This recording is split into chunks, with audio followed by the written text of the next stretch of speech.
Hey everyone, welcome to Janderra.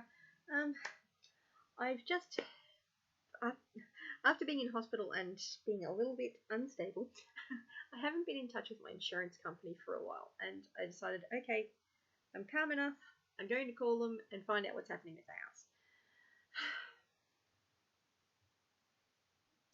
Well, that was not the greatest phone call I've ever had in my life, but he was very, very helpful, and he's gone. The gentleman I spoke to, I think it was Cameron, went through and checked everything on the claims.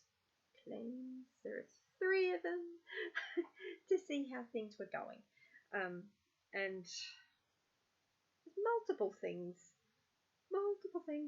One thing is very good that came out of it was I found out that I can get cash settled on the emergency accommodations to put towards actually purchasing something for us to live in, because otherwise we're going to run out of temporary accommodation money, which is going to help towards buying that, so we've got somewhere to live whilst we fix the house. But yes, so this is the inspection report that Rise On had done after the flood in February. So they came and they inspected it on the 8th of March. As to why I'm only getting this report now when I've rung and pestered for it, I don't know. They said, when did the event happen? 25th of February, which is true. I first noticed the damage at the same time, 25th of February. I'll leave a link up there for the video of what happened on the 25th of February. And they said, did emergency service attend? I have no idea what they're talking about here. No emergency services attended our property. Builder observations. Okay, let's have a look. How long has the damage appeared to have occurring? And your opinion, it would appear to occur at the period of up to. So, I'm sure that I've just read that badly, but I don't like the grammar in there anyway. But the damage to the carpet in bedroom is recent. The carpet in the other bedrooms has been removed at the time of the inspection. No, really? That was from the first claim. Anyway. So how is the damage caused? So the insured and the insurer's representatives' questions. Can you please explain your understanding of how the damages were caused? The damages was caused by overland surface water runoff entering the house. Water entered under the wall frames, as there is no structural step between the interior and exterior of the dwelling. Now this is true. That it's just flat concrete. There's no step, which is, well, we needed it that way for Mum to be able to get in and out. But I mean, we didn't do that. That was the way the house was when we bought it. So builder's observation. What caused the damage to the affected area? So Rise On Building has attended the property and met the insured and inspected and reported on the damages surrounding their claim. At the time of the inspection, the insured advised surface water. Flood water has entered the house from the western side of the house, and apparently they need a specialist report required. Not quite sure what that is. I do know that Steamatic did a moisture reading around the place, but they also had all their drying equipment in there for a very, very long time. My electricity bill is $800 more than it normally is. Gosh, mind blowing. Mind blowing. Mind you, the amount of equipment they had in there was astounding. Astounding. Oh my gosh. What was damaged? The insured or the insured's representative questions. What internal areas were affected? The carpets on the property were damaged. The remainder of the property is considered restorable. Pardon?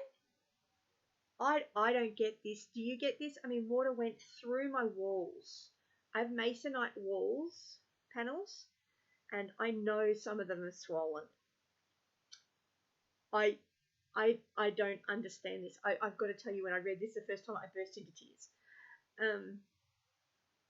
The restorer has reported a dry standard on completion of works. So this was when they took away the drying equipment, and the restorer has sanitized and deodorized hard surfaces.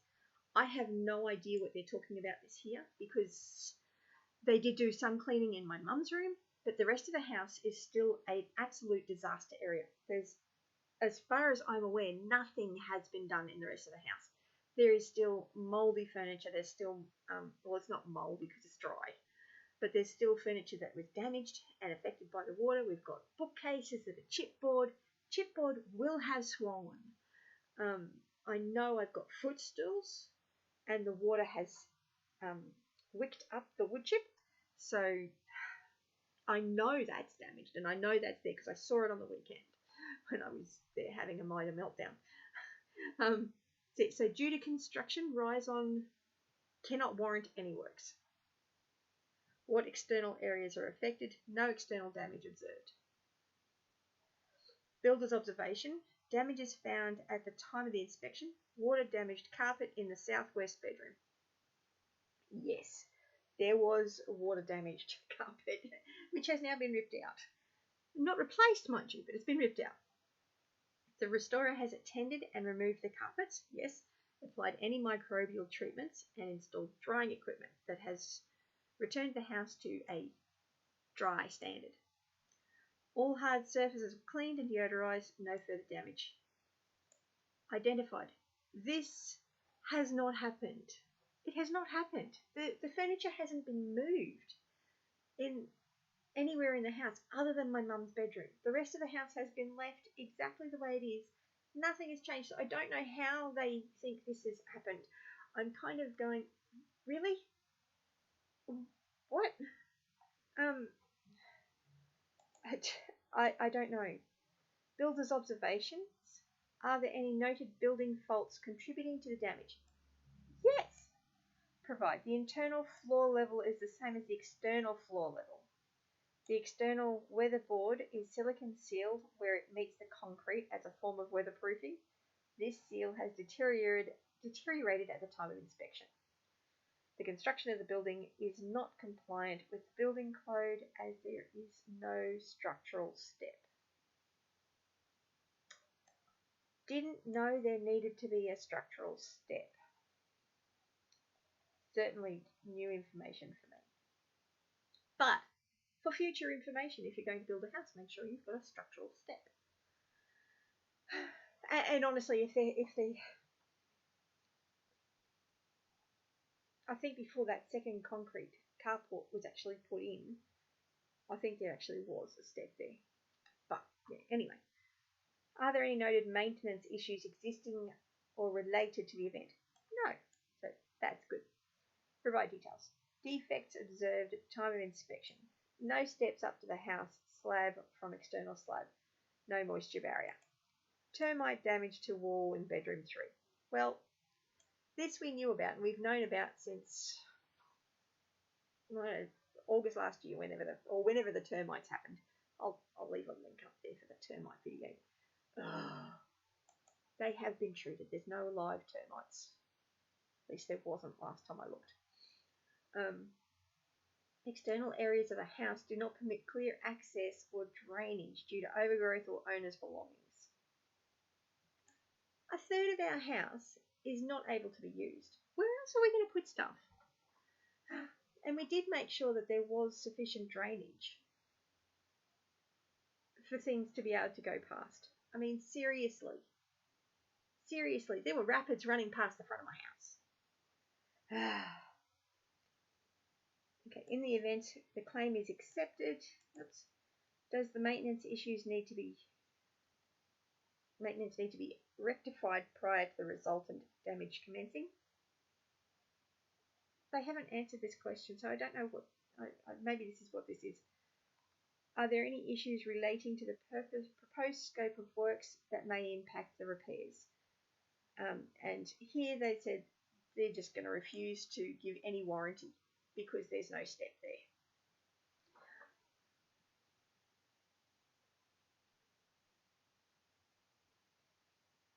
Or cannot warrant any works. I don't even know what that means. I don't know. Temporary accommodation. Does the repairs impact the customer's ability to live in the home? No. What is this? I mean, there's no carpet. There's water damage everywhere. I can't live in that house. I don't know what the deal with that is. Roof inspection, at least they're saying the roof is all good, which the roof is all good because we just replaced the thing. Well, I'll leave a link up there for that video.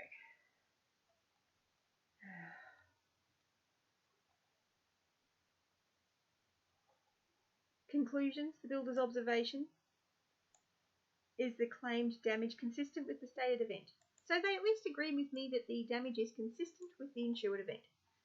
Of course, I also told them I've got a video if you'd like to see it. I'm getting a little bit of an attitude.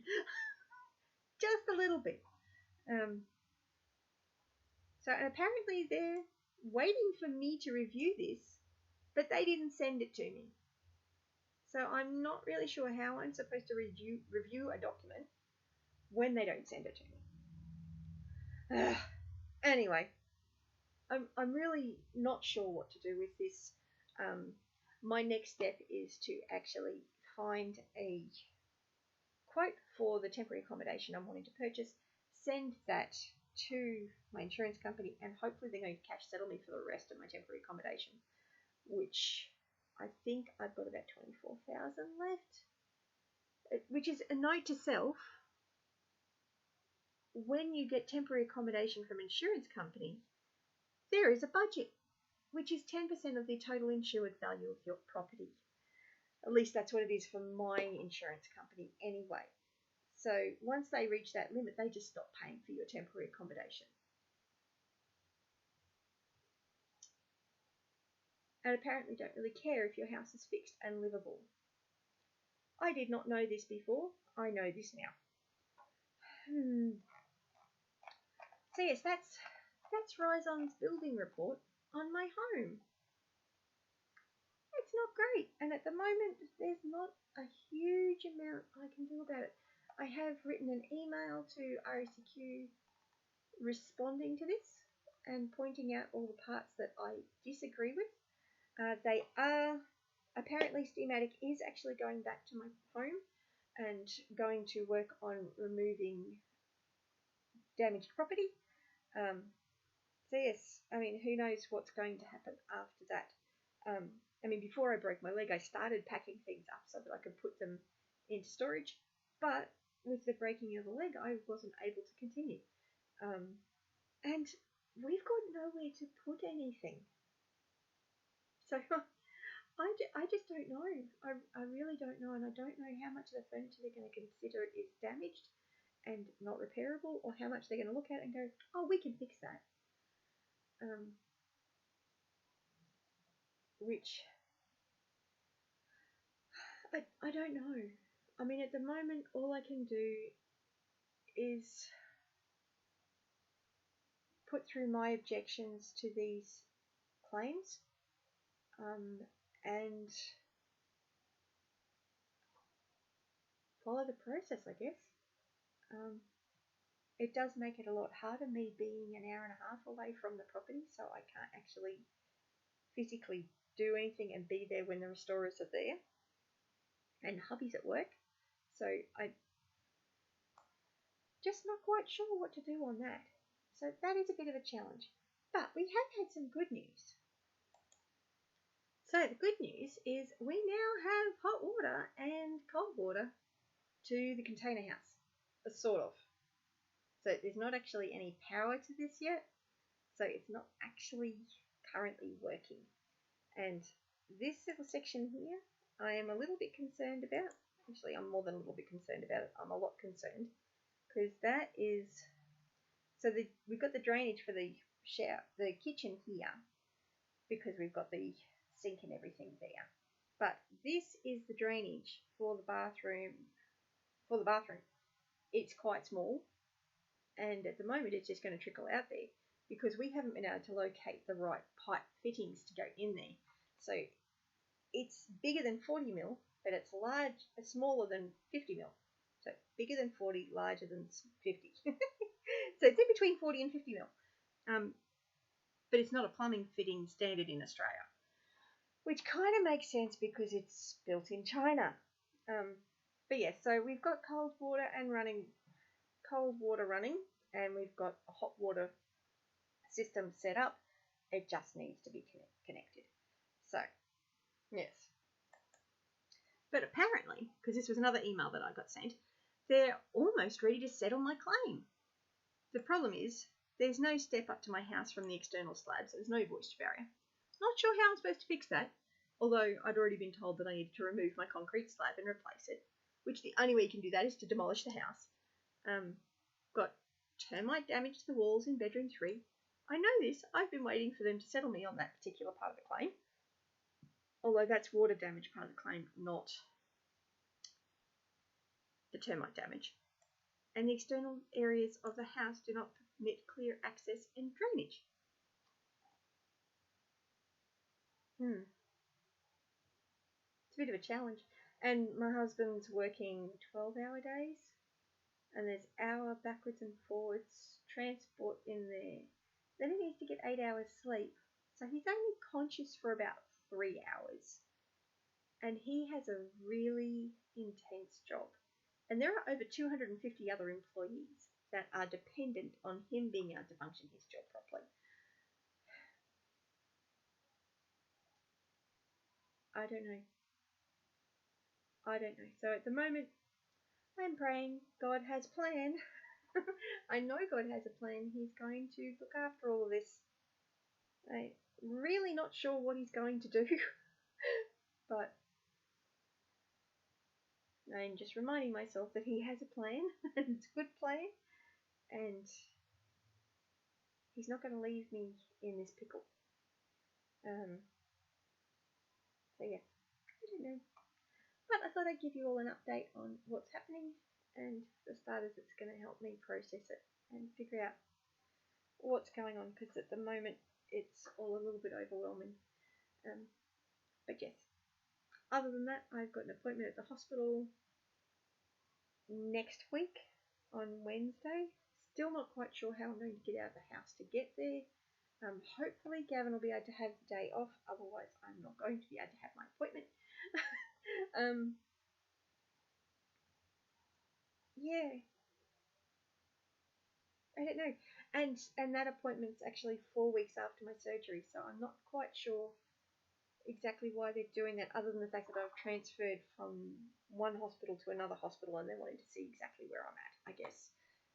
I don't know, because I shouldn't be weight bearing on this for at least another 2.5-ish weeks. At least that's what the previous hospital told me. I don't know. But that's the update for today. Remember, you're either ripe and rotting or green and growing. I'm not quite sure where I'm at the moment with that. And thank you so much for watching and supporting. Oh, and before, if you haven't seen it already, I have set up a GoFundMe page. And I am so incredibly appreciative to everybody that has donated. There's been a few people donate. I've got that, and they've donated up $450 towards the 40-odd thousand required.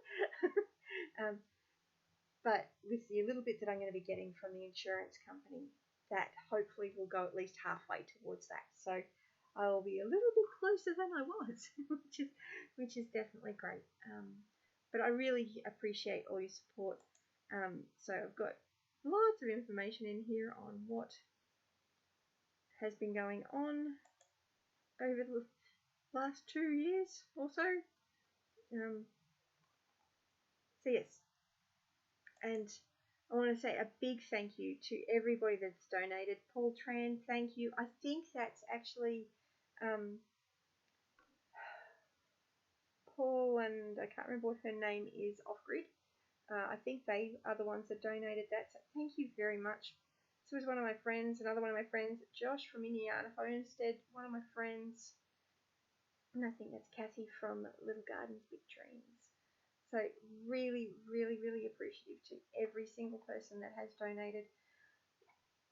Big thank you. May you be blessed abundantly. And I am just so very, very, very grateful to everybody. So, but that's basically an update on what's happening. So I will leave a link to the this GoFundMe in the description. And I'll catch you in the comment section. Bless you. Thank you so much for watching.